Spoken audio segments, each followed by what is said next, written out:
Derry Bennett, Michael Hassler, Wolf Glenn, Heat. How's it going, everybody? Sorry about that, folks. Welcome, welcome, welcome. Let me make sure I got everything ready, and of course I don't.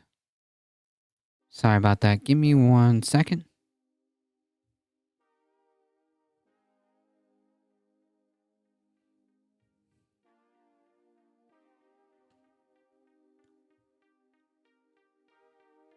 And of course, right as I'm trying to get all my stuff together, Discord needs to do an update.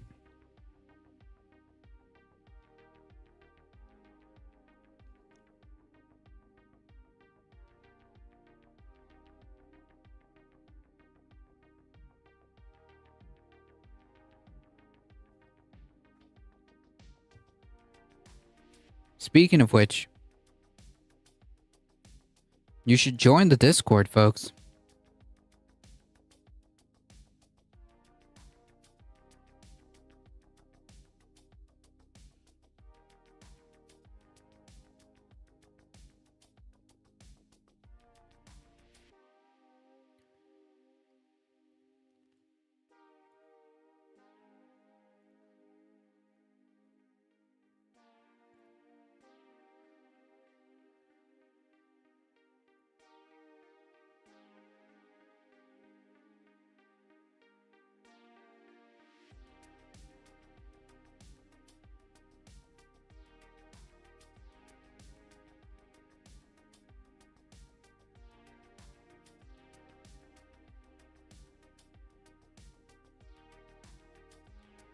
Alright, folks, give me 1 second. Hello, hello, welcome. Alright, so as we're getting ready, folks, if you haven't done so, please consider joining the Discord. It really does help us out. And we also do movie events last Saturday of every month. If you want to support the channel, you can follow. You can keep liking the stream. I appreciate it. Subscribe on the YouTube. Consider checking out the merch store, !merch. We should vote on that soon. That's true. There's, what, 2 weeks left? Yeah. Thankfully, Discord gives us the option to do polls now.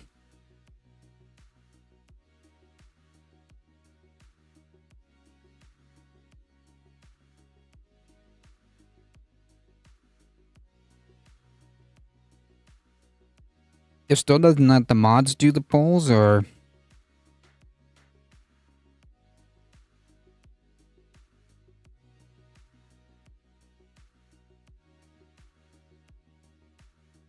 I haven't checked on that, to be honest. Alright, folks, let's get started.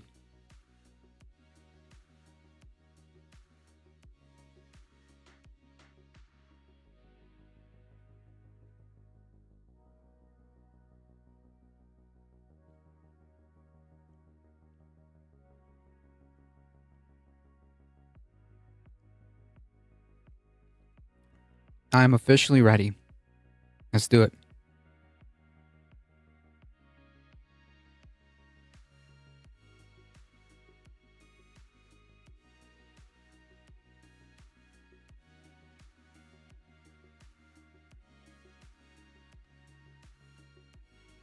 Just checked I can make polls on Discord on your server now. Nice!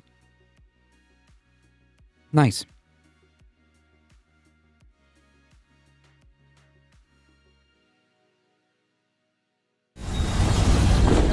Outside Jimmy Class's mobile home in Clearwater.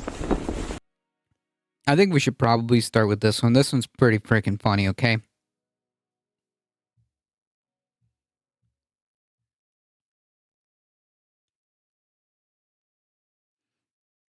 This story is pretty freaking funny.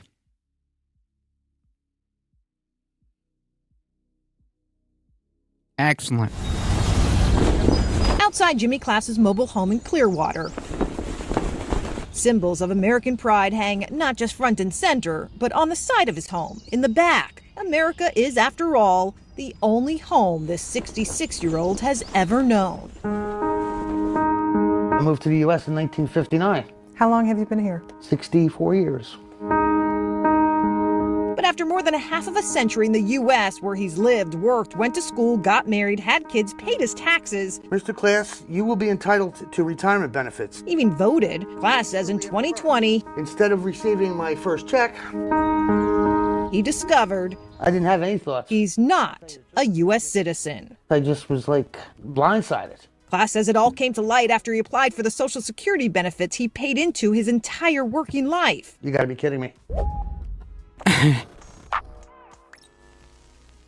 You just watched a snippet from a news report about a Florida man named Jimmy Class who found out that he's not actually a United States citizen until he applied for Social Security. And it's surprising, not just because he's not a citizen and thought he was all this time, but because he's also presumably here illegally since he's not a citizen and he doesn't have a green card or a visa. So, as you saw, he said he was blindsided, and I would be too if this happened to me. Now, he's what we'd refer to as a dreamer today, even though that wasn't actually a thing when he was a child and brought to the U.S. But long story short, he was born in Canada to a Canadian mom and an American father, and he was brought here when he was just 2 years old, and he's lived here ever since and just always thought he was an American citizen. And he's never really had a reason to question that because he was even approved to serve in the U.S. military, but ultimately chose not to because he got a different job. He was also approved to be a police officer in New Jersey. And he's never had a reason to not think he was a citizen. He was even given a Social Security card, which, according to an immigration attorney that the news station talked to, said that's a little bit weird, but the requirements back then might have been different than what they are today. Because, you know, if you're here today and you're not a citizen, that would be very difficult. But now he's being denied Social Security benefits that he's paid into his entire life. And he's finding out that becoming a citizen is actually a lot harder than he previously thought. WVSN News explains, after learning he wasn't really a U.S. citizen, Class formally applied for status, but was denied. U.S. Customs and Immigration Services wouldn't share details when we contacted them about Class's case. In an email, a spokesperson stated that they don't talk about individual cases. But in a 2022 denial letter, the agency stated Class didn't provide enough evidence to prove his father lived in the United States for 10 years before Class was born, which is a requirement for a child seeking citizenship through a parent. Class contacted Senator Marco Rubio's office for help and hired an immigration attorney and even a genealogist who found records linking Class's dad to the U.S. in the years before he was born. Still, his fight continues to this day. By voting as a non-U.S. citizen, Class broke federal law each time he voted in an American election. So, just to recap here, he finds out he's not a citizen, gets denied Social Security, then tries to become an official citizen, and then gets denied again to add insult to injury. So, if I were him, I would be absolutely pissed off, and I genuinely do feel bad for him because he was brought here as a child through no fault of his own. He's lived and worked here his entire life. For all intents and purposes, he's an American. And of course, he should be given the Social Security that he paid into all of his life. The fact that that's even a question is outrageous to me. But it's sad that he seemingly doesn't have the same sympathy for other people in his position. And I say this because, if you couldn't tell already, this man is a Trump supporter. In fact, he has a Trump poster displayed proudly on his front door, who rose to popularity, by the way, because of his... Yeah. So, womp, womp, womp. Isn't there dual citizenship for this situation? I don't know how that pans out, to be honest. Funny how he could do just about everything else except draw Social Security. They aren't playing. Yeah, I mean, you know, it's just bizarre that no red flags were tripped, you know? That's what I find bizarre. Not a single red flag was tripped. I'd happily go back to Canada. My gag reflex is getting triggered. Hawkishness on the issue of immigration. Now, he's just a single person. He has no power, so I'm not going to be overly tough on him. But it is ironic that after Trump lied about millions of undocumented immigrants supposedly voting for Democrats in federal elections, one of the few instances where we have a non-citizen voting, well, it happens to be one of Donald Trump's supporters. And I think that this also... Yeah, I mean, like, that's That's kind of par for the course for the. That's kind of par for the course, you know. Also speaks to a broader trend of conservatives not caring about an issue until it affects them personally. And Jimmy isn't the first person who's found himself in this predicament. For example, in 2014, Mario Hernandez, an Army veteran and federal employee, wanted to celebrate his retirement from the U.S. Bureau of Prisons by taking a cruise. The problem was, it was the first time he was leaving the country, and he had to apply for a passport. But when he tried to get an American passport, he found out he wasn't actually a citizen. There's another man named Raul Rodriguez who found out that his birth certificate was actually fraudulent, and he was actually not a U.S. citizen. He was a Mexican citizen, despite literally being responsible for the deportation of thousands of people himself during his tenure as an agent for U.S. Customs and Border Patrol. Yikes. And as a result, he lost his job, his law enforcement friends, and his sense of self, apparently. And to that I say, may he be given the same amount of sympathy as he gave to the thousands of people that he deported. But in general, this demonstrates why empathy is so important, right?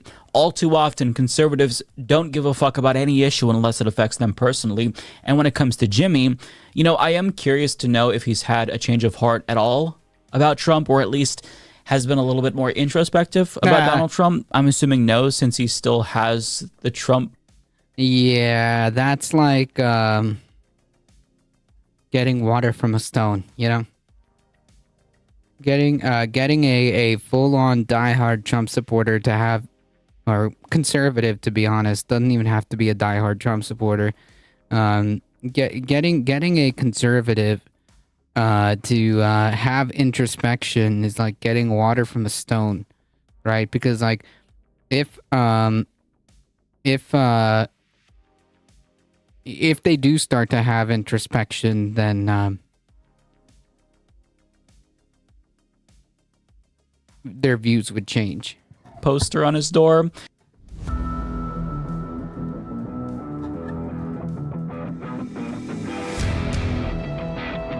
What is this?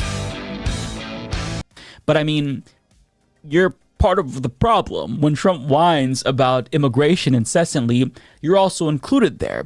Now, of course, the subtext is that he's a white guy. And in our deeply white supremacist country, we don't treat all immigrants the same. We treat white immigrants very differently than black and brown ones. So I'm assuming, and I don't know for sure if this is what he thinks, but I'm assuming that he would think he's different than the other immigrants because, you know, he did it the correct way, or he just didn't know, he made a mistake, whereas everyone else, they're coming here illegally on purpose, and that's bad, right?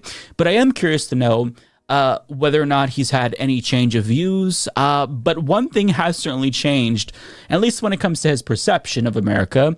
And since learning that he's not a citizen, he's pretty pissed, and he is actually thinking about leaving America. What happens if this doesn't get resolved? Well, I guess they get to give my money to someone else. Will it make you look at America differently? I'll probably move back to Canada. You would consider leaving? Yep. And say bye-bye, America. So with regard to his politics, that's still up in the air. But as for America itself, he's burnt. And look, I don't blame him for feeling that way. Because if you paid all this money into this system that you're not going to be able to benefit from, of course you're going to feel burnt out. You're going to feel frustrated with that system and feel like there's been an injustice. But what I want him to understand is that this is the same way that other undocumented immigrants feel. They pay taxes, they pay in this system, they contribute to the economy. They're Americans for all intents and purposes like him, but they also don't get to see the benefits of citizenship. They're denied citizenship. They can't vote in federal elections. They're fucked. And they're in this perpetual state of exploitation to where if they have an employer and they're being abused or exploited, who can they complain to? Because if you complain to anyone else, you could give yourself up, right? So this story is really important to me because a lot of conservatives and just Americans in general, I think, who gripe about immigration, they don't understand how fundamentally broken our system is. In many instances, it's impossible to do it the right way, even though everybody says, you know, if you want to come here, that's what you've got to do. And even though right-wing media creates this caricature of some criminal immigrants jumping the border to beat up innocent Americans or sell us drugs that we definitely don't want, by the way. They're bringing jugs. Wow, Punked is getting more elaborate these days. He's living in a trailer park. He's not necessarily thriving. Been there. You know, it's so much different than that in reality. For example, when Trump was president, talking about the wall and whatnot, he was failing to acknowledge that visa overstays repeatedly outpaced the number of people illegally jumping the border. In 2022, 3.7% of people with work and student visas ended up overstaying their visas, and of the 11 or so million undocumented Americans, 40% are estimated to be here because they overstayed their visas. That's actually a more conservative estimate that I've seen. And on top of that, a majority of undocumented immigrants have been here for more than 10 years, meaning these people have lives here. They have jobs, friends, families. So if you're unable to get your visa renewed, it's not so easy to just up and leave everything behind. And about 2.3 million of the 11 million undocumented people here are dreamers who, like Jimmy, were brought here at a very young age, and they have lives here, and they don't want to go back, or they don't want to go to a country that they're not familiar with, that they were born in. But I mean, that's not to say that there aren't people here who enter through the border, because that's true. But why they're entering is also really important. More than 800,000 immigrants applied for asylum in 2022, and more than 2 million cases haven't been processed because guess what? There's only 1,500 judges and asylum officers to process all of these claims. Now, at the end of 2023, encounters at the U.S.-Mexico border hit a record high of nearly 250,000 individuals. But of those individuals, more than 12,000 were unaccompanied minors, and over 100,000 were families. Single adults accounted for more than 135,000. But as people are desperately seeking a better life here and applying for asylum, right-wing media referred to all of this and the record U.S.-Mexico encounters as an invasion, which is a propaganda term to use because it primes people to think of images of violence. We're being invaded, so of course these people are here to hurt us, right?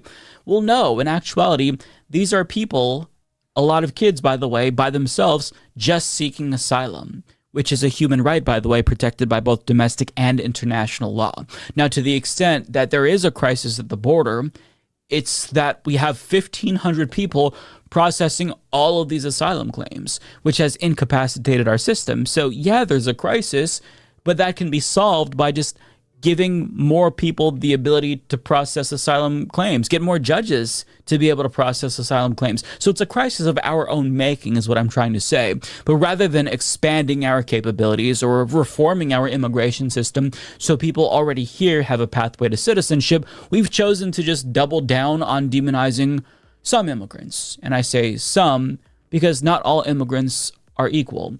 Ukrainian or Canadian immigrants like Jimmy are treated very differently than Haitian or Latin American immigrants. And there's a reason for that.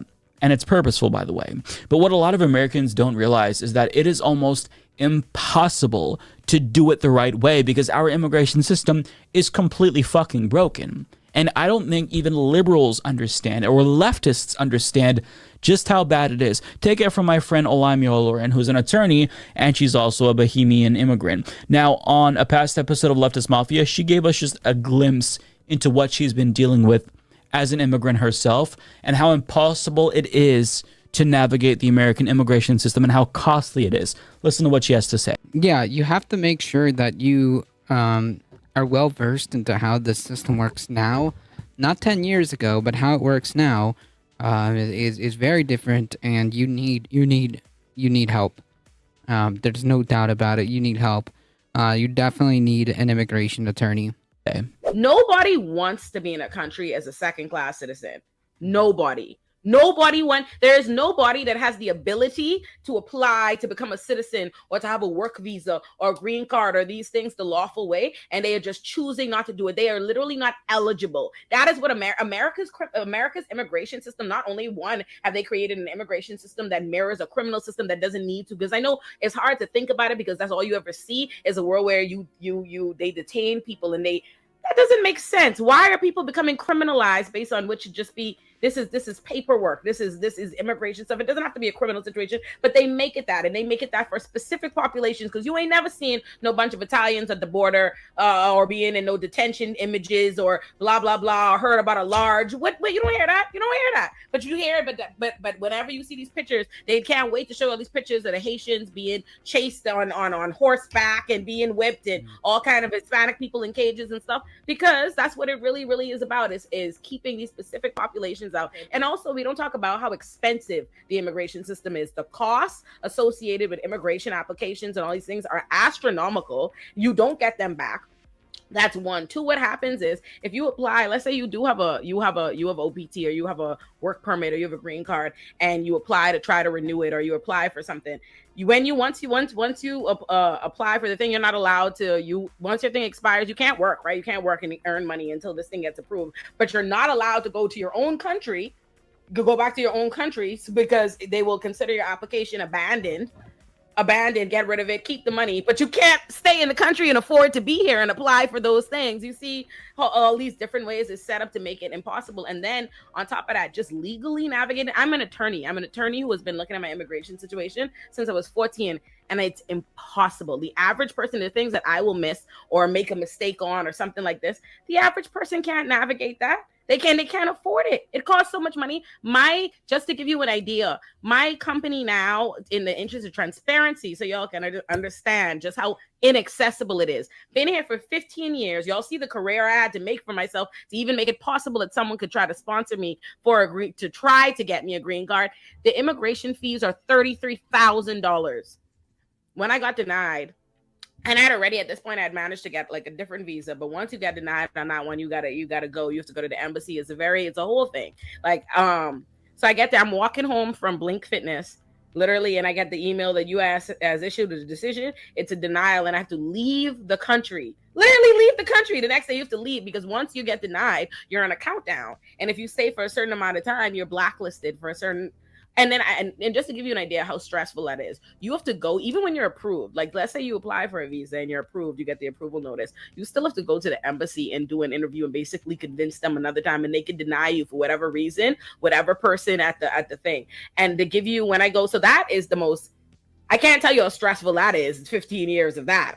And then you go, this last time when I went to go get my visa, this lady is this old Bahamian lady in front of me who had been living in the U.S. for a long time. She had a green card, and she didn't understand the immigration rules or whatever it is. She thought she had to come to the embassy in order to apply. They tell her she needed to do it this time or not this time, or come in person. Either way, they tell her no, she can't get it, and she can't go back into the U.S. The woman has lived. This is an old lady who has lived in the U.S. for in Florida for 30 years, has a home there, dog there, and they're like.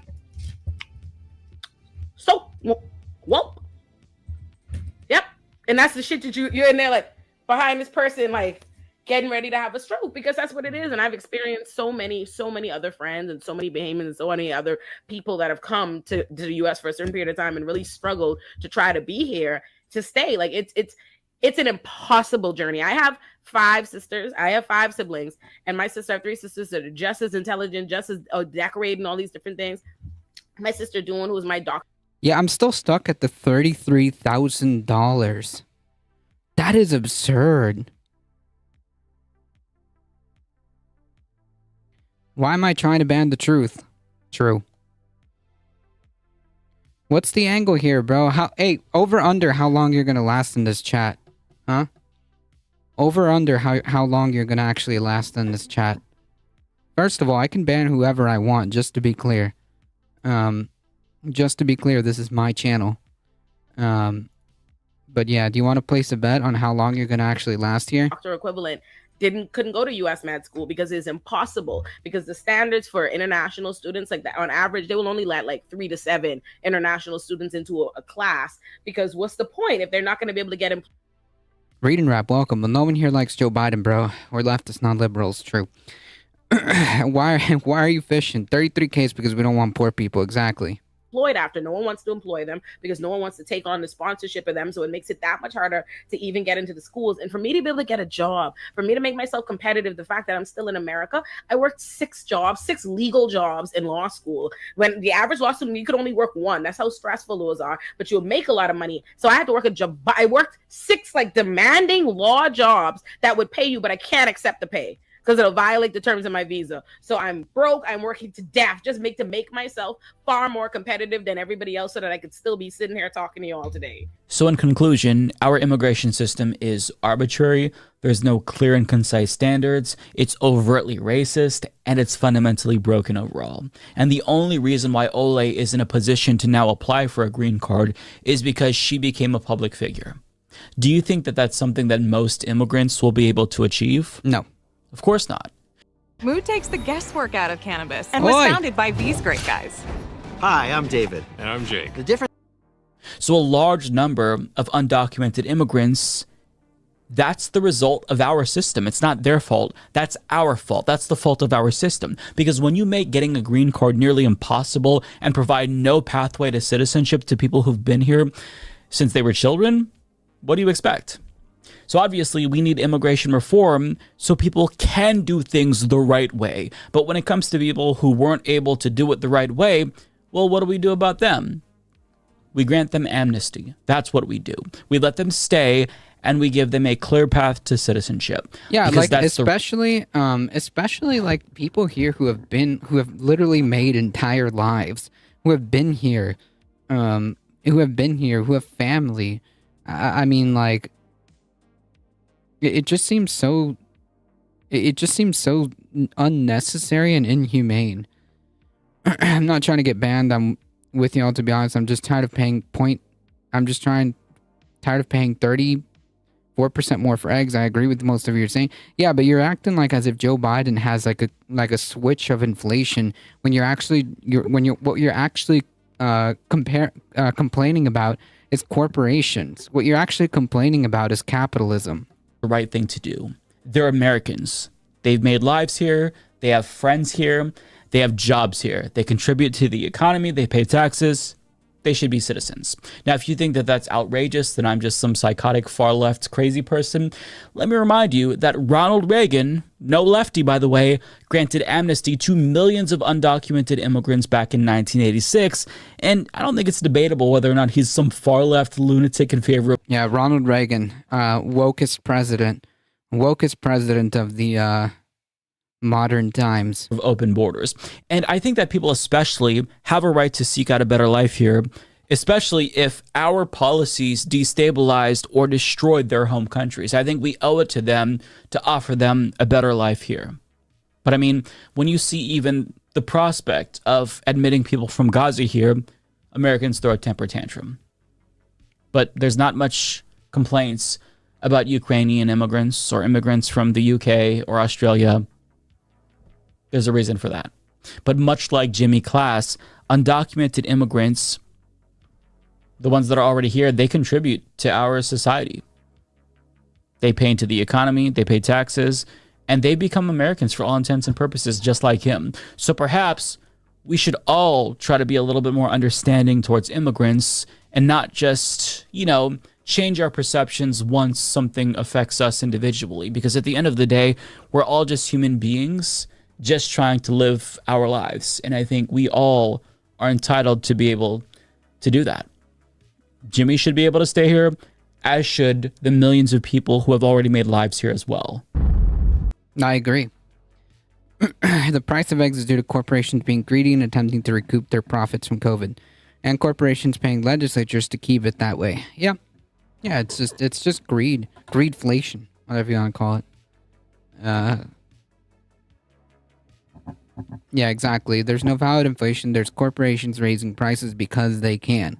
Right, and that's going to be especially true for things that are non-negotiable, like food.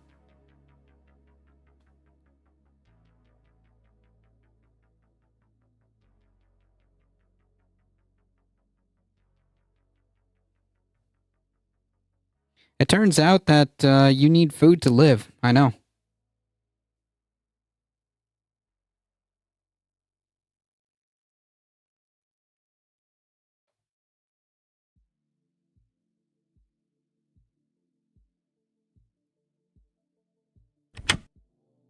It is my It thing. isn't your This thing. is not It your isn't. thing. You're like that guy Plain that has a fantasy football team and thinks he's a. And I cannot wait to share some of these clips with you. This is what we're here for, folks. This is what we're here, folks. This is what we're here for. Darn food, housing, and healthcare. I actually watched this full episode. It's about an hour and a half. I was only able to stomach an hour and a half of Bill Maher because Bill Burr was on, roasting him the entire time to his face.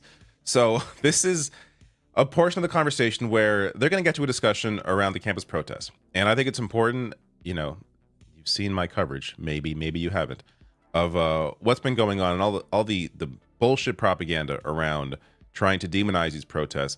But it's important to get to that, as you'll see what Burr's response is. But here is where that portion of the conversation begins. I had a rough night in Boston once where I can see was the that. headliner. I could see you not having a good time in Boston. I could see them going. That was a long time ago. Dude, you have. This is a hacky reference, but you totally have the energy of you forgot to give out the homework assignment, Mrs. So-and-so. Boston, you may have heard, is a college town. There's quite a few intellectuals there. The audience that's very sophisticated, they like my show. Okay, we all have our niche. Oh, God, you're so fucking highbrow. Well, it's true. Does your shit jokes float above ours? A little bit. It is incredible how much of a jackass Bill Maher is. There is a portion there where even... You know, I was watching this and I thought, oh, Bill Maher is just joking. You know, he's going to crack a joke after he says, you know, the smart people like my jokes. But no, he is making a serious point. Yeah, he's being real. I can only stomach Maher in terms of seconds. Yeah, but this is in the efforts of laughing at him. So I think it's acceptable. This is all in the cause of laughing at him and roasting him. So I think it's acceptable. He wasn't joking. He was just being an unbearable jackass. So I had to show that because that gets to, you know, Bill Burr here is sort of, you know, this is part of his comedy as well. He's kind of like a funny everyman, but he is legitimately hilarious. And I think a lot more intelligent than Bill Maher is. And that becomes even more clear when they get to some of these serious issues. But this is where that conversation goes. I have a love affair with the Boston audience. We are like this because they're just very smart. What can I tell you? I know you hate to hear that. But no, it just sounds like this you. Was like it sounds like you have a gig coming up in Boston, and the tickets are a little slow. No, they're never slow in Boston. Never slow in Boston. But do you perform in Cambridge? Cambridge. That's where Harvard is. For a guy like you, I know that. That's got to be the Taj Mahal. I love that I bugged hate you. Harvard. Are you kidding? Have you heard what's going on college campuses these days? I don't watch the news. You don't realize that college campuses erupted with the kids demonstrating for Hamas? First of all, that is incredibly disingenuous. That framing right there is incredibly disingenuous. What an asshole. They are in with the terrorists? They were... No, what a fucking disingenuous piece of shit. Well, the Palestinians. Right. Well, which like even Bill Burr was like, no, dude, they're protesting in favor of the Palestinian people. It's sort of the same cause. No, it's not. Again, what an disingenuous asshole. Why, are you? I'm on the side of the kids. Nice. Yeah, that's easy to say. You know, no one wants to see kids dead. This is a war. Yeah, I'm on the side of the kids. You know, the kids not dying, the kids not being bombed. You know, I'm on the side of me not wanting to freaking watch the most abhorrent shit on the planet on my timeline every freaking day. Yeah, that's the side I'm on. Brave of you to say this is a war. No, I'm the one who's actually brave on this. Pat yourself on the back. It's easy to say I'm for the kids. Who's not for the kids? Well, it comes down to real hard-nosed decisions. Like a country. Stop talking like you're a general. A country got attacked. Look at the level of propaganda. Yeah, a country got attacked, so that gives them the pass to ethnically cleanse another country. Cool. Bill, you need folks to get alive, to get alive for them to go to your concerts. Bill Maher is spewing here. College kids arguing, like the way he has to phrase what the college protests are about. The college protests are protesting against an ongoing genocide. They're protesting against an ongoing apartheid, which has been going on even prior to the genocide. This is right in line with protests on college campuses against South African apartheid, protests against the Vietnam War, protests against the Iraq War. Yet Bill Maher is on the side of killing a civilian population. He's on the side of ethnic cleansing. And is excusing it because, there has to be a response. A response that kills the civilian population. Like, these numbers are out of date. This is as of January 3rd. But look at the proportion here. The only number that has increased since January 3rd is the orange, is the Palestinian fatalities. Israeli is in purple. At what point do you think this is enough? What number is going to be acceptable for Bill Maher? And even these numbers that are more up to date at 35,000 Palestinians, even these are out of date. This is as of, I believe, early March, because there no longer is the infrastructure in place in Gaza to properly convey, to count what is happening. And of course, almost half of them children. It's just like the conversation here. I don't think this is my assumption, I don't think Bill Burr even meant the college, or even meant the children in Gaza when he said the kids. I think he meant the college kids, that he's on the side, when he said he's on the side of the kids, I think he meant the college kids in the protest. But Bill Maher's guilty conscience goes immediately to the kids in Gaza, because that is the result of what he is supporting. So look, I'm trying to have fun here, but because this really was fun to watch Bill Burr cut through Bill Maher. But it's just hearing the kind of shit Bill Maher is spewing on a regular basis now. It's just it's depressing that somebody who is this much of a sociopath has the platform that he has. But let me continue. There's a few more clips here, and they do get more enjoyable as Bill Burr continues to roast Maher. Israel got attacked. I'm not saying that they didn't have a right to go back. I'm just sitting there going like, how do I look at what... We're the only country in the world that they get attacked, and then as soon as they counterattack, it's like, well, we got to stop this shit now. Don't attack them. There's a very simple solution to all this problem in the Middle East. Stop attacking Israel. Hey, you Stop just solved attacking it. Israel. You just solved it. I actually... Okay, but the response isn't to, like, wipe tens of thousands of people off the planet. There you go. That's fantastic. Anyway, all right. We don't need to get onto that. Let's go to Russia and the Ukraine. How do you solve that one, Bill? Let me hear your hard-nosed decision about that. Fun to see Bill Burr cut through Maher at the end there. But this Maher's point about, there's a very simple solution here. Stop attacking Israel. So allow Israel to continue occupying the West Bank and Gaza, allow them to continue dominating a civilian population, allow them to continue controlling the food, water, air, electricity of an entire population. This goes to how broken Bill Maher's worldview is, where he views all of this through religion. This is not about religion. This is about a government dominating Palestinians, having full control, having separate sets of rights for Palestinians versus Israelis. Like, it is just, it's so hard for me to comprehend that people like this that have access to the knowledge, and I'm sure is aware of the occupation, even if he wouldn't call it an occupation. I'm sure he's aware. To be aware of all of that and simply not care. And this really goes to a deep-seated racism. This is about xenophobia. This is about an anti-Arab sentiment.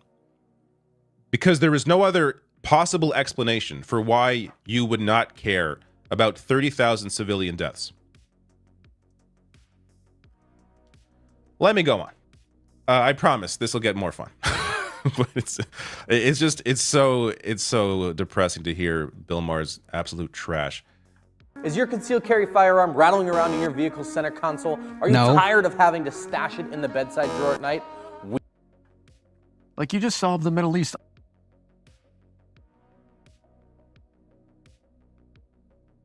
Make some hard noise. 1,000 civilian deaths. Let me go on. Are you tired of being an irresponsible human? I promise this will get more fun. But it's so depressing to hear Bill Maher's absolute trash. Like you just solved the Middle East on a podcast. Why can't they solve what they're doing on a podcast? This is why this is not your thing. Make some hard noise. It's not your thing. It's what you. It is my thing. It isn't your thing. This is not your thing. You're like that guy that has a fantasy football team and thinks he's a fucking GM. No. That's exactly what it is. Like, why am I fucking listening to you like you've done something? What have you done in Washington? Oof. Nothing. This is the best part of this entire thing. And, you know, God, he goes from just clowning Bill Maher about how you just solved the Middle East on a podcast to comparing him to a fantasy football GM. The perfect description of Bill Maher that really has to, you know, make those hard-nosed decisions. He knows what to do. You gotta get those children. That's what you got to do. That's how you solve this. Just stop attacking Israel. There, problem solved. What a fucking clown. Oi, all right, language. Let me get to the last clip here. I'm surprised he didn't get kicked out. True. This is from a separate part of the podcast, but maybe he was like, maybe he was trying to save face. I just want to share this because Bill Burr here sounds like he actually gets annoyed at Bill Maher, and it's just a fun watch. But there's always something in every business, like Amazon or fucking Walmart. They're always trying, let's open up across from this mom and pop and put them out of business and we'll be the only show in town. Like, there's just always people doing that. So what does that have to do with hiring a guy who just had a big hit movie to do another hit movie? If you want to take over the world, streaming service have devalued art. Where back in the day you used to pay $10 to go see a movie. Now $20 you get all. Even talking you get about all art. the We're movies. talking about That's what I'm talking we're about. talking about you ask me a question, I'm trying to fucking answer it. We're talking about success. The movie. Why don't you just tell me what it is rather than ask me? We could save some time. No, I'm asking because I don't understand. This was maybe the most relatable part of this conversation because we all know someone like this who asks a question and then can't wait to cut you off to answer their own question. It's just, this really goes to the heart of who Bill Maher is. All he cares about is himself. He has, there's another part of the discussion where Bill Burr asks him, have you ever told someone you're sorry or ever admit you're wrong? Cognizant, welcome. The Simulacra, welcome. It'd be bad for free speech warrior Maher. Yeah. and Bill Maher claims he has. I would love to see an example of that. That is not who Bill Maher is. Bill Maher he has his opinion and he is right, and you can't convince him otherwise, regardless of all the information you give him. He is going to sit there and be and tell you why he's correct and why he's smart and why smart people like him. God, how can anybody possibly watch Bill Maher unless Bill Maher is sitting across from someone like Bill Burr? This was a good watch. I would recommend you watch it, the whole thing, but it is on Bill Maher's channel, so I don't know if you want to give him the views. But if you want to give him, if you don't care about that, I mean, it already has like 500,000 views. It's just fun to see this interaction, to finally see Bill Maher faced with somebody who will not take his bullshit. Nice. Oh, 100% narcissist. 100% narcissist.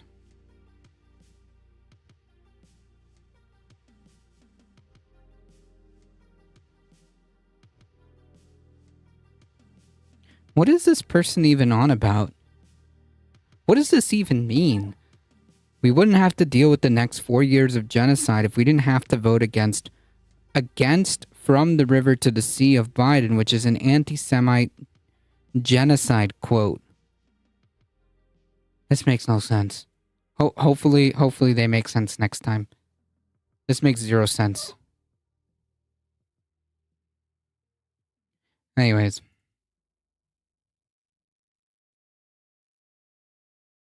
Don't know, don't care.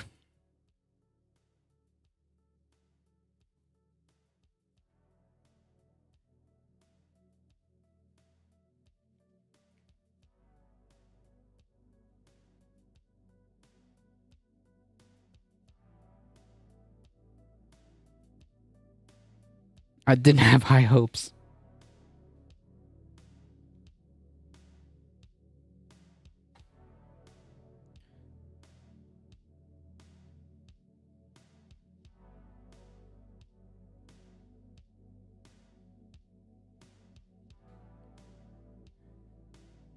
Alright, I had to watch it, so we all have to watch it. This is about 40 seconds of a very normal and very hinged Jordan Peterson. Okay? We all know how very normal and very hinged Peterson is, so I suppose I'll let him speak for himself. And you think, well, there's no such thing as hell. It's like, have it your way, buddy. Buddy? Can't you just, call? You don't believe in hell? Have it your way, buddy. Oh, man. Sure. You don't believe in my worldview? Have it your way, buddy. Hell is Burger King?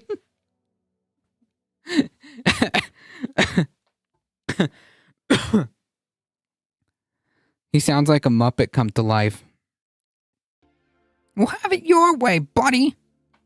I don't know. I don't think I have a very good impression of Jordan Peterson. I need to figure out a way to do Jordan Peterson. I don't know. I'll have to figure it out.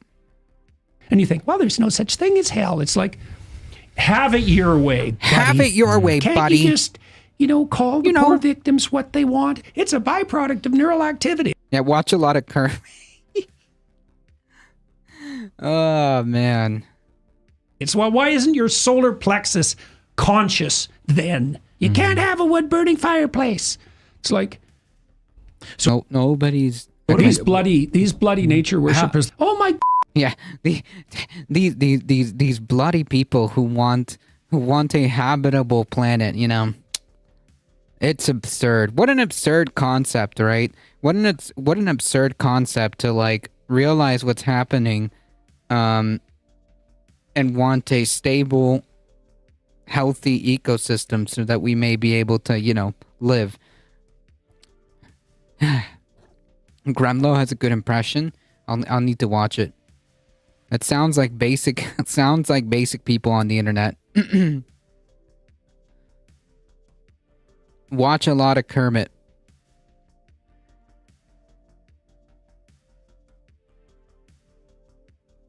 That's a good thing.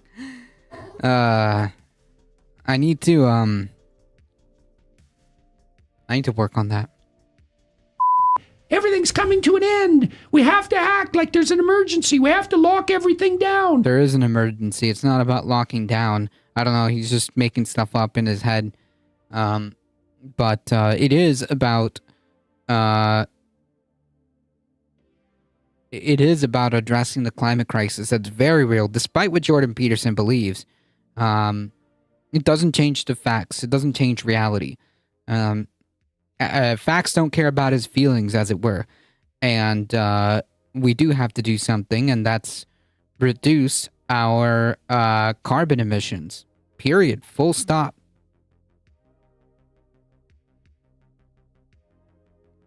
We have to take everything from everyone. Why? We have to take everything from everyone? You need to have a bleep on your soundboard. That's true. I used to have one. I used to have a shoot, what is it called? A interface. I used to have an audio interface. It was called the Go XLR or something like that. And I had my other microphone plugged through it, and on that, board, it had a bleep button. Believe it or not. I used to actually have one, but I suppose I can make one with the soundboard. Just find like a bleep and then just kind of have it on standby. Honestly, I want to bury this fool under all the fallen leaves produced by Canada and autumn maple leaves. Why? So I can be seen to be the savior of the planet. You have to use pronouns. It's like, fuck you, buddy.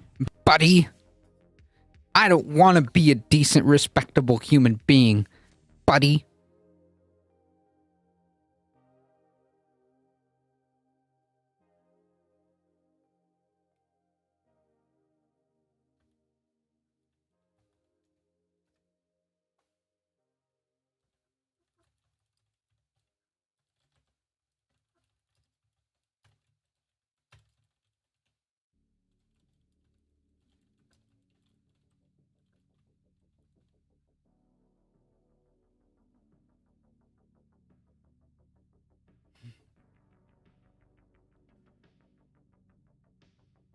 Just make one big Peterson pile.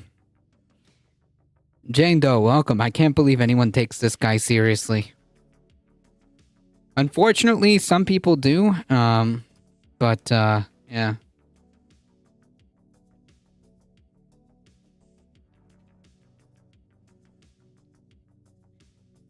I don't want to be a respectable human adult, buddy.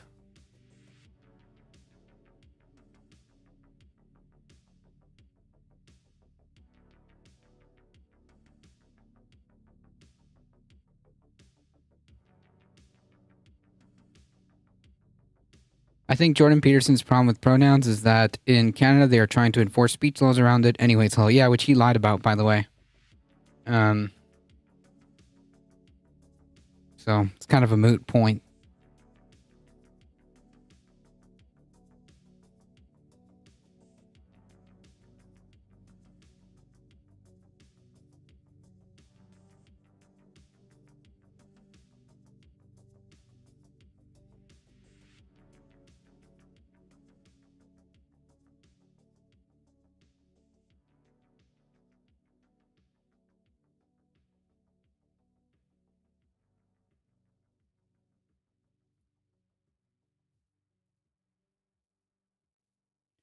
All right, we've got a few headlines to go through.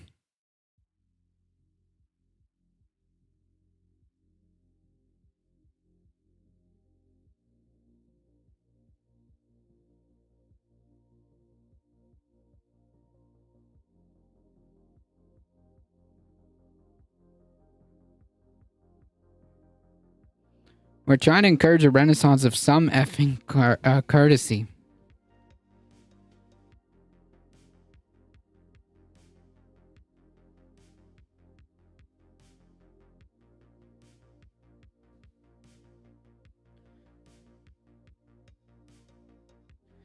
Yeah, whatever, dude. Hey, listen, how many people have been arrested? All right, so just to be clear, like, he fucking lied about that shit. Not a lie? Yeah, he did. The law passed 7 years ago that didn't do what he said and basically made national laws that he said was already subject to in Ontario. The whole thing was a fucking grift from the beginning.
Since Bill C-16, an amendment to the Canadian Human Rights Act, became law in 2017, several online media have spread the idea that Canadians should be jailed or fined for simply using an incorrect gender pronoun.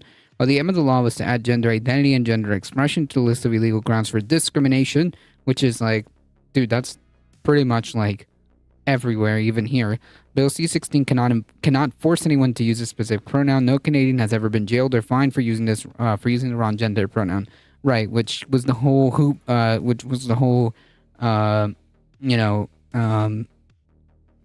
rise to prominence from Jordan Peterson by lying about that specific law. So like, yeah, dude, just come on, stop it.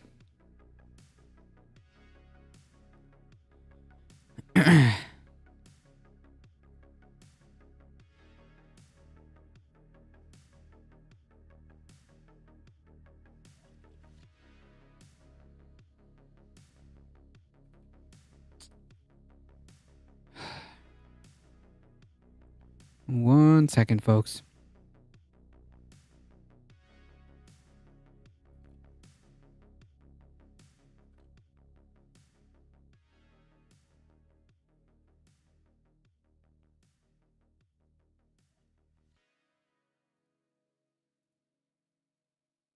It was literally the bare minimum the government should have done. Right, like, if it ain't broke, don't fix it, I guess. I guess he knows his grift is lying.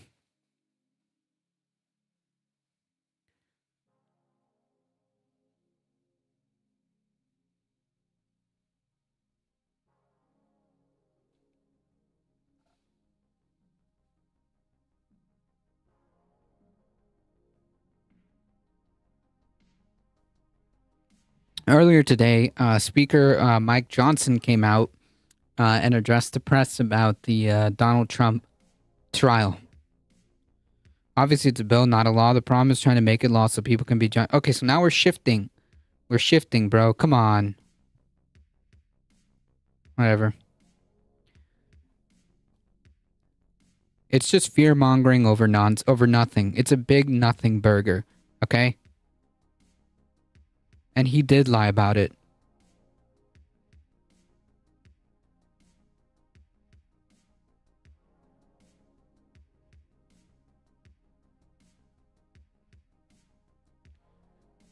I've got a tornado weather coming through, so if I drop out, that's why. No problem. Just, you stay safe. Yeah, that passed 7 years ago. Like, dude, whatever. I'm an attorney. I'm a former litigator myself. I am disgusted by what is happening here. What is being done here to our entire system of justice overall. The people are losing faith right now in this country, in our institutions. Well, why is that, Speaker Johnson? Why is that? They're losing faith in our system of justice. And the reason for that is because they see it being abused as it is being done here in New York. I can assure you that while it is true that the criminal justice system is being abused, it's not the same. It's not the same. It's not in the same way, right? Like, being held accountable for fraudulent transactions, business transactions, is not the same, okay? Like, come on, bro. The facts here are very important. Donald Trump dug his own grave, okay? Facts are always important in a trial, or at least they're supposed to be. The president's actions in this matter... Yeah, and he's not going to present any type of counter-argument. He's just saying. You know, he's just saying.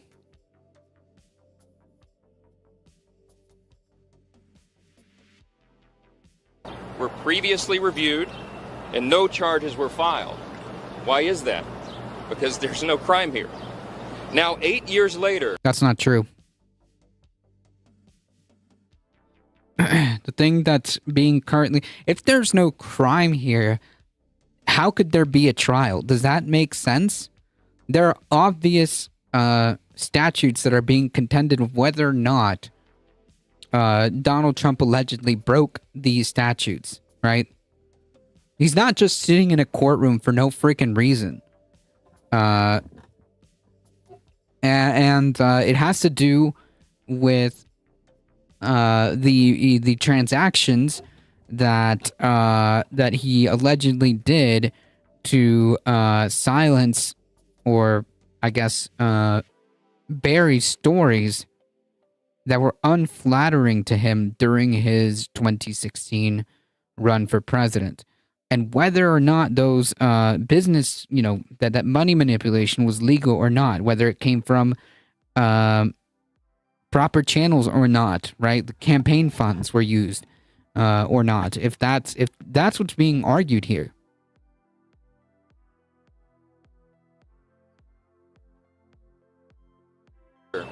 Suddenly, they've resurrected this thing. They brought it back. And why is that? Nope, well, not just apply sudden. common sense. Everyone can see. Nope. This isn't sudden. This has been a thing for quite a while now. It's painfully obvious that we're now 6 months out from an election day. And that's the reason. That is the reason why they brought these charges here and across the country. Nope. What we've got here is a partisan Democrat district attorney. Nope.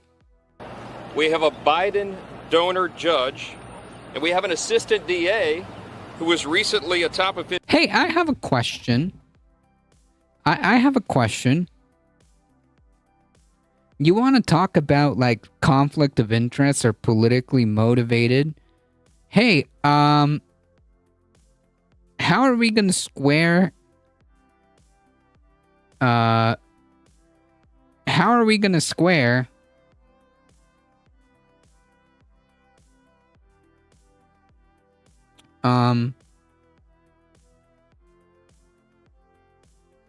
yeah, for that's a good point. Clarence, Thomas Clarence and Ginny. But more specifically, how are we going to square the judge that is presiding the case in Florida, who is literally a Trump appointed judge at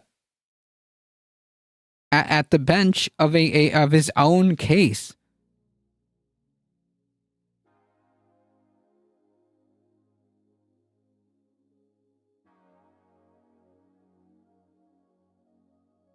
The 1990s called and they want their suit back there, Mike. Official at the Department of Justice, Biden's DOJ, and recently received over $10,000 in payments from the Democratic National Committee. The star witness here is Michael Cohen. I just listened to a few moments of his testimony this morning, and it is consistent with what he's already done. This is a man who is clearly on a mission for personal revenge, and who is widely known as a witness who has trouble with the truth. He is someone who has a history of perjury and is well known for it. No one should... That's irrelevant. That's irrelevant. If he's a lawyer, he should know that. It's irrelevant if he's not perjuring himself with regards to the accusations that are being debated here. If he hasn't committed perjury on that, then then it's all fair. And if he has committed perjury, then it's on you to prove that he has. Believe a word he says today. He lied to Congress. He lied to the IRS. He lied to federal election officials. That's okay. That's okay. The judge is just there to help a future president to see who would be a great personal Supreme Court justice. Even Cohen's own lawyer testified to a grand jury that he is not reliable. So there's nothing that... Well, then the defense has to prove that. And if it's true, then yeah, Cohen should be tried for perjury on this trial, for this particular testimony, if it's untrue. He presents here, it should be given any weight at all by a jury, and certainly not this judge. Like, that's him literally trying to put his thumb on the scale of the trial by making a very public announcement by saying like, oh, this shouldn't be taken. This guy's testimony shouldn't be taken seriously by any jury. That's not for him to say.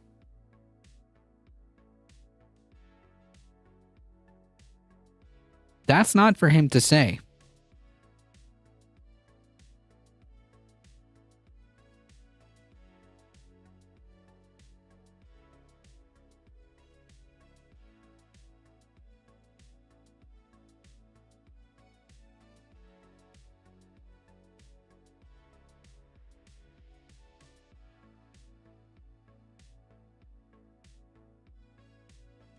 Who employed this crooked lawyer and told him about all this juicy criminal activities? Right.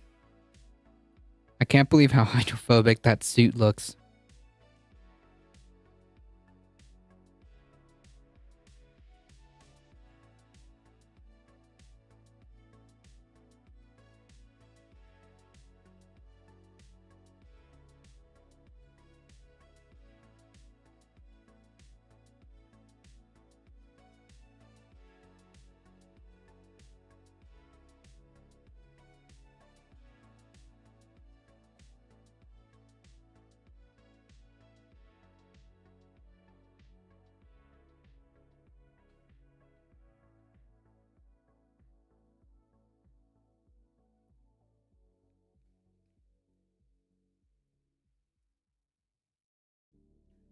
Alright, folks, we got a few articles to go through.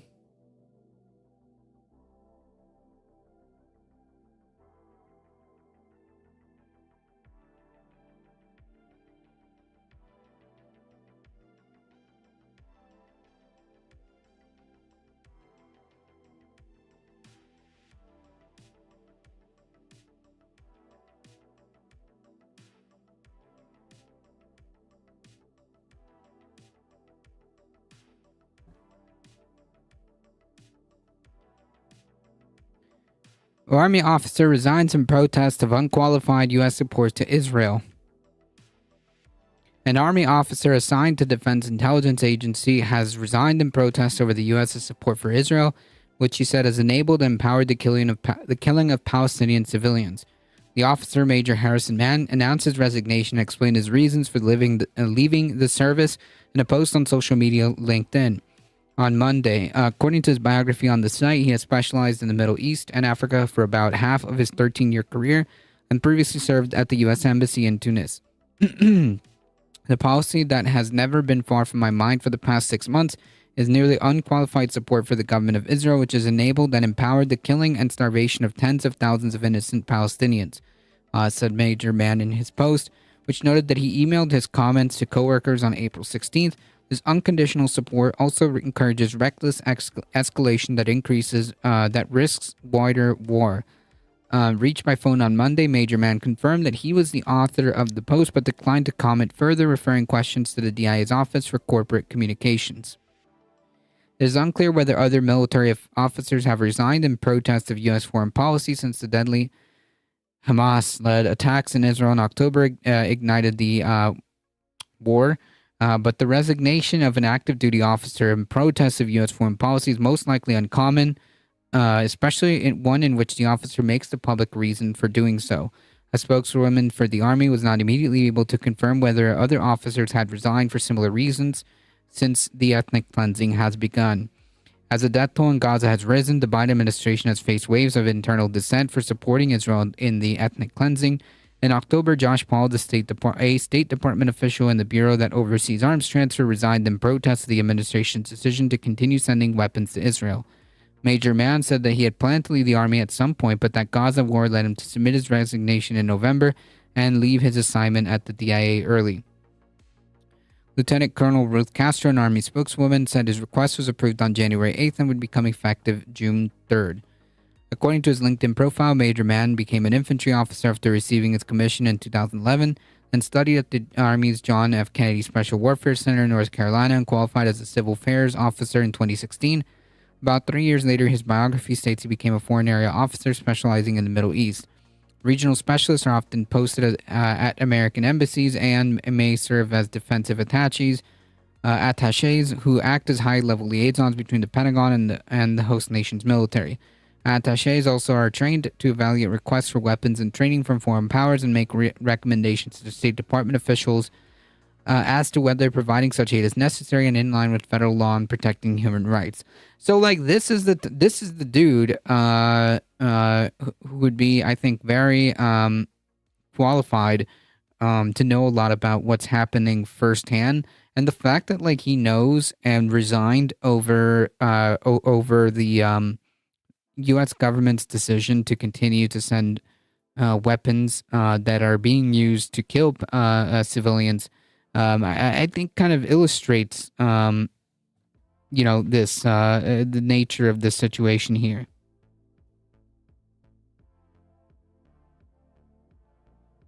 Quote, I told myself my individual contribution was minimal and that if I didn't do my job, someone else would, so why cause a stir for nothing?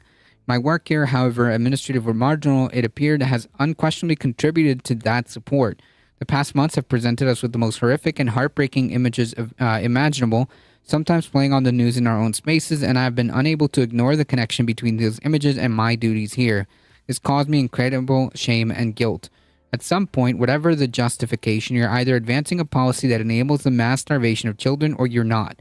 I know that I did, in my small way, wittingly advanced that policy. I want to clarify that as the descendant of European Jews, I was raised in a particularly unforgiving moral environment when it came to the topic of bearing responsibility for ethnic cleansing.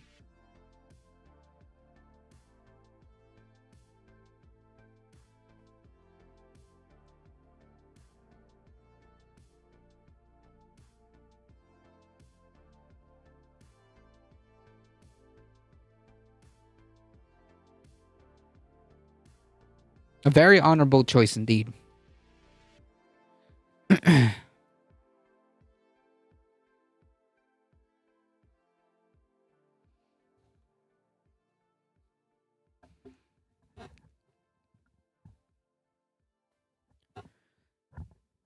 Shifting gears to Missouri, Democrats pull an all-night filibuster of a bill making it harder to amend Missouri's constitution. Man, if only like federal Democrats, like the federal Democratic Party was as this much of a fighter, man. I swear, like some of the state Democratic legislators are so much more of fighters than the freaking federal or national level Democrats. A Democratic filibuster of legislation making it harder for Missourians to amend the state constitution through citizen-led initiative stretched through the night and into its 15th hour Tuesday morning. Though Democrats oppose the changes to initiative petition process, their filibuster was focused on GOP efforts to include ballot candy that would add unrelated issues about immigrants, voting, and foreign fundraising to the question that would appear on the statewide ballot. Unless Republicans agree to ditch all the ballot candy, which was removed when the Senate originally passed the bill in March, Democrats have vowed to block all action in the Senate until the legislative session adjourns 6 p.m. Friday. Since it is forever, State Senator Lauren Arthur, a Kansas City Democrat, said of the amendment, it's worth fighting and trying to stop.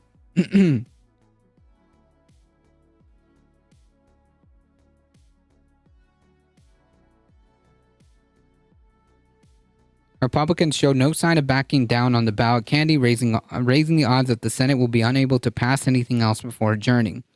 There is hope that we are able to find a resolution to move forward so that the rest of the session is able to operate, said State Senator Mary Elizabeth Coleman, a Republican from Arnold, sponsoring the initiative petition bill. If the bill clears the legislation, it would go on the statewide ballot, most likely in August. Missourians would then be asked whether they want to require constitutional amendments to be approved by both a majority of votes statewide and a majority of votes in a majority of the state's 8 congressional districts. Currently, amendments pass with simple majority. So listen up, folks. If you live in Missouri, definitely pay attention because this might be on the ballot, and you have to vote against it. Making sure that you can keep one of the most democratic tools available to you is important. And that comes in the form of constitutional amendments, which can pass with a simple majority. You don't want any more hurdles, because if there is something important that comes up and that's popular, like say raising the minimum wage at the state level, or legalizing, I'm just throwing random stuff out there, legalizing marijuana, things like that you could potentially see on ballots through state constitutional amendments. You want those to be a simple majority. Republicans have pushed to change the initiative petition process for years, but the effort picked up steam more recently as campaign to restore abortion access in Missouri advanced closer to appearing on the ballot. Like that, for example. You want that to be a simple majority. These lawmakers on the right have said that without eliminating the simple majority, abortion would likely become legal again. Yeah. Missouri was the first state to outlaw abortion in nearly every circumstance in June 2022 after Roe v. Wade was overturned. Democrats say the initiative petition process gives voice to citizens when elected officials aren't acting on the will of the people. There must be some serious concerns that this isn't the will of the people. The majority of the folks in the state of Missouri want autonomy over their bodies. Yeah, I think the majority of people, period, want the ability to have self-determination and bodily autonomy.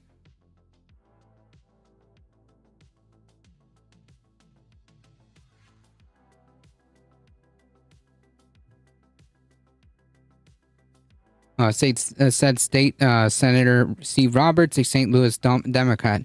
Otherwise, why would you lead a misguided effort to confuse voters to make it more difficult to have their voices heard? Because they fundamentally don't believe in democracy. In addition to changes to the initiative petition process, the bill being blocked in the Senate would ask Missourians if they want to bar non-citizens from voting and ban foreign entities from contributing to or sponsoring constitutional amendments.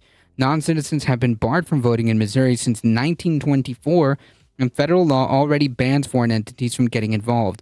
Arthur said there's no real threats, but rather, scary hypotheticals. During the Senate debate on Monday, Democratic State Senator John Rizzo of Independence said he's been approached by Republicans trying to negotiate to take some but not all of the ballot candy. No, Rizzo said he told them, I'm not deceiving voters, just a little bit. Arthur replied, the Democrats will only end the filibuster if the ballot candy is completely removed, or if they're forced to through a previous question, or rarely use procedural maneuver to cut off a filibuster and force a vote on a bill. The previous question is considered a last resort in the Senate because the response is typically total gridlock, as Democrats would use the chamber's rule to derail the rest of the legislative session. During a television interview broadcast Sunday, State Senate Majority Leader Cindy Laughlin referred to the previous question motion as the nuclear option, saying she hasn't made a decision yet as to whether to use it to pass initiative petition legislation or not. Last week, State Senator Rick Bratton, a Harrisonville Republican and a member of the Missouri Fascist Caucus, said his party is ready to use any means necessary to pass this initiative no matter what. Republicans have said the change is necessary, arguing Missouri's constitution is too easy to change, i.e., people are it's way too easy for people to exercise their vote and their democratic strength, and that's not acceptable to Republicans there, apparently. And that passing this amendment would give more voice to rural voters. Okay. This is the same nonsensical argument, like, oh, well, if you take away the Electoral College, nah, fuck that.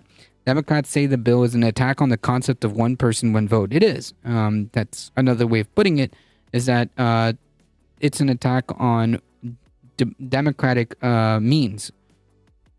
And that is one of the few, by the way, direct democratic tools that exist in this country. That is one of the few levers that people have to actually enact change directly.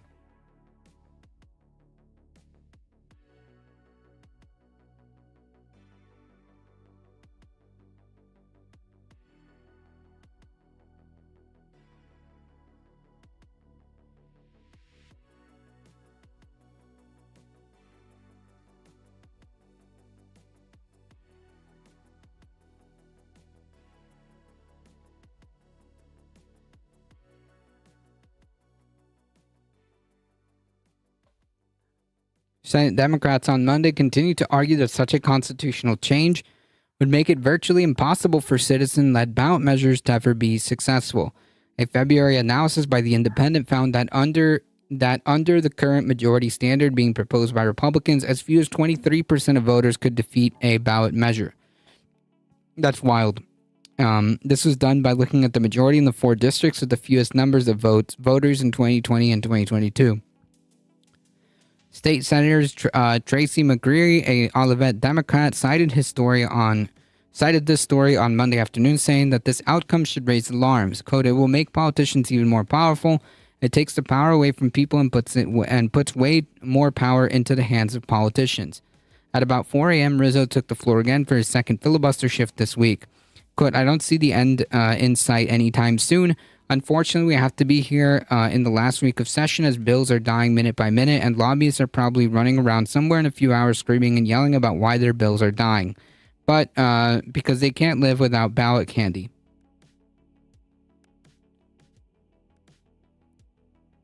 Well, good on them.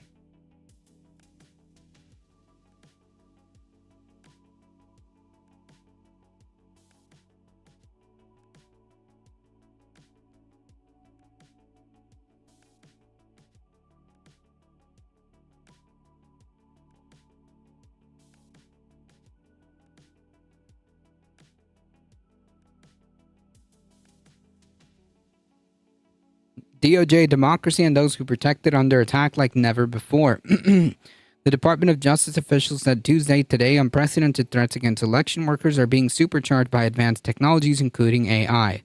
Attorney General Merrick Garland said in a briefing ahead of the DOJ Election Threat Task Force meeting, there has been a dangerous increase in violent threats against public servants ahead of the November election. Hey, want to start placing bets on who is perpetrating that?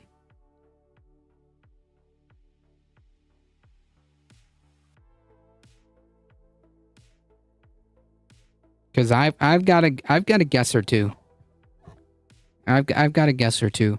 The task force was established to address a rise in threats against election workers over the 2020 election, but has shown little sign of abating despite DOJ officials accelerating efforts to combat the problem that's included bringing 17 prosecutors and securing 13 convictions so far.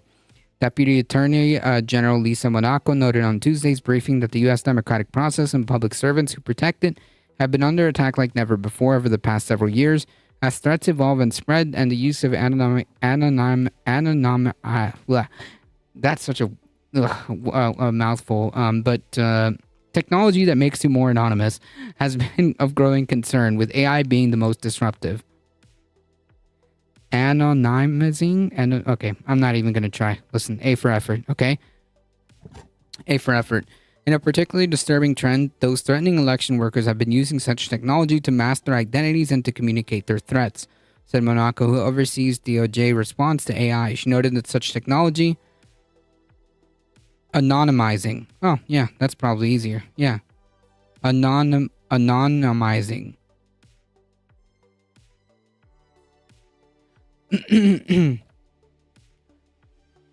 She noted that such technology, thank you, the simulacra. She noted that such technology is also being used to misinform and threaten voters via deepfakes. As these crimes mutate with technology, they may be easier to hide and cheaper to perpetuate, but they are still crimes. Violent threats using AI are still violent threats, so in these cases where the threat actors use advanced technology like artificial intelligence to make crimes more dangerous and more impactful, the Department of Justice will seek enhanced sentences. A representative from Monaco did not immediately respond to Access's request for comment on what this would entail.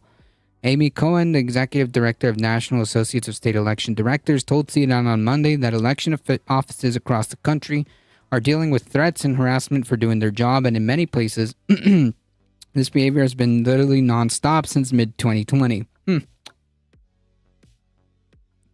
A Brennan Center for Justice poll published earlier this month found that 38% of local election officials experienced threats, harassment, or abuse for doing their job, and the abuse is fueling an exodus from the field.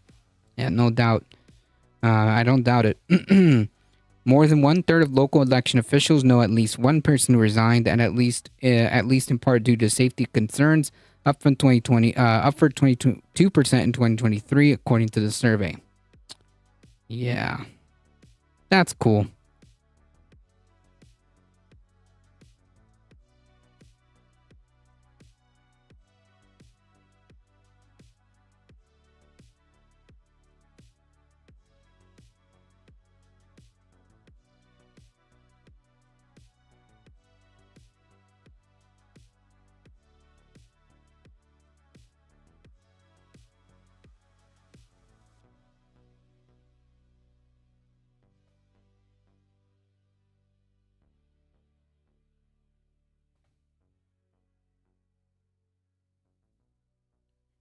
So I suppose we should do the last article. I'll leave you with this one.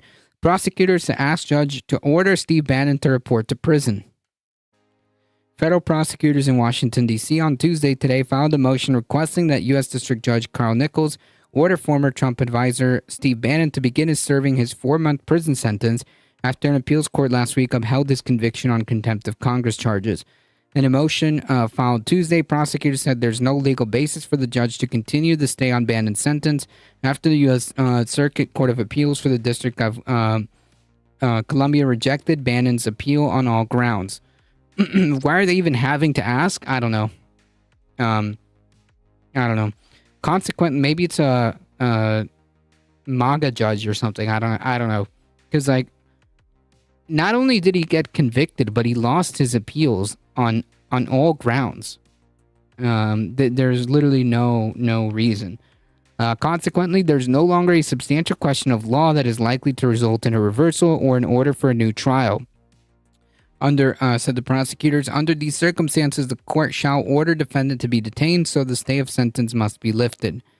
Nichols has not yet ruled on the motion, but in order later Tuesday, the judge ordered Bannon to respond to the motion by Thursday.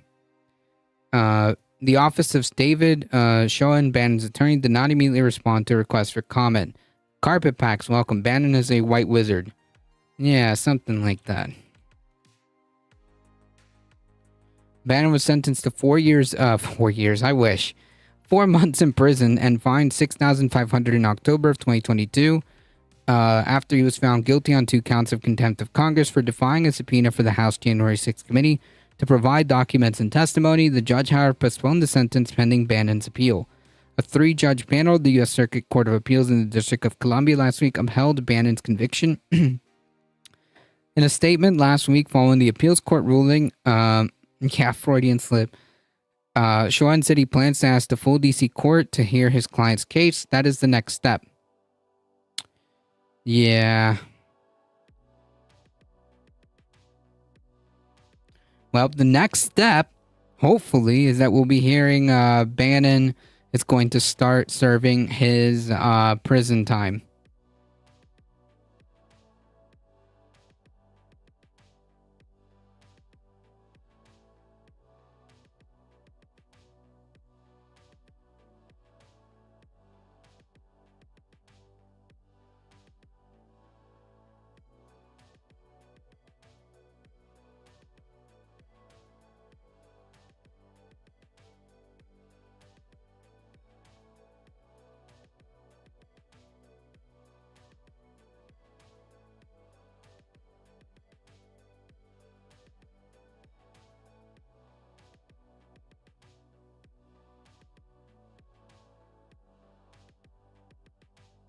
It's because the legal system allows for near indefinite postponement, and law enforcement all support these disgusting bile fountains.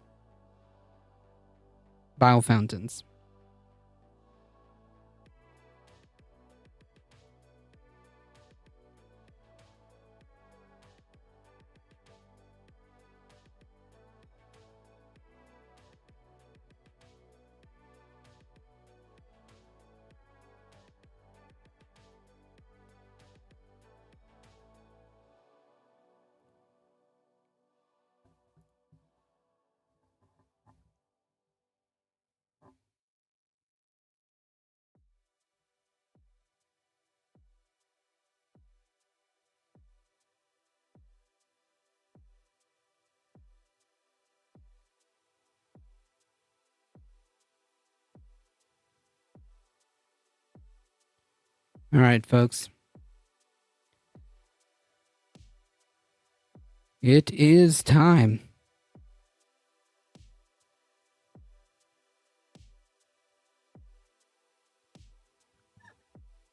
Folks, if you enjoy the content, don't forget to hit the follow button. It really does help us out.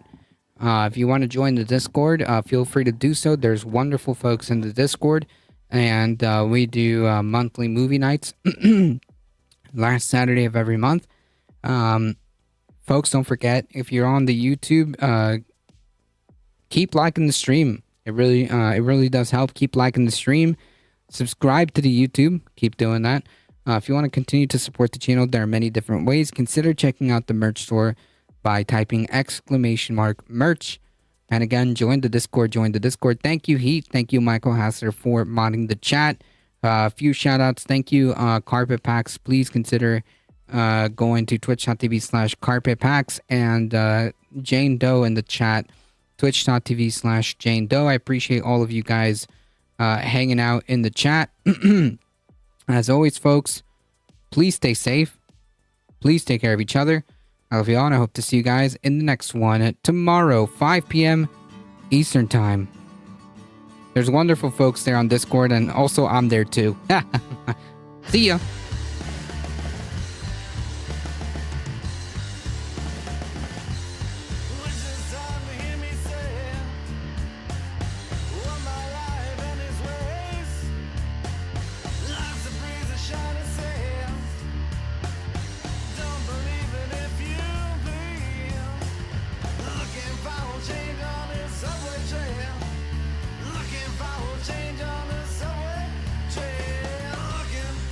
All right, folks, hang tight. We're heading out in 5, 4, 3, 2, 1. Bye-bye.